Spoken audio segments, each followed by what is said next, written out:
lahat ng mga nagmamahal. Hindi ko na sana pinapasdan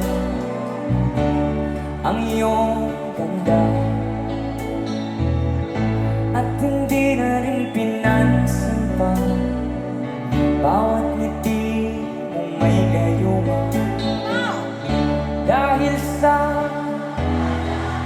hindi ako iibig sa'yo, ikaw pala ang aakit sa puso ko. Let's go!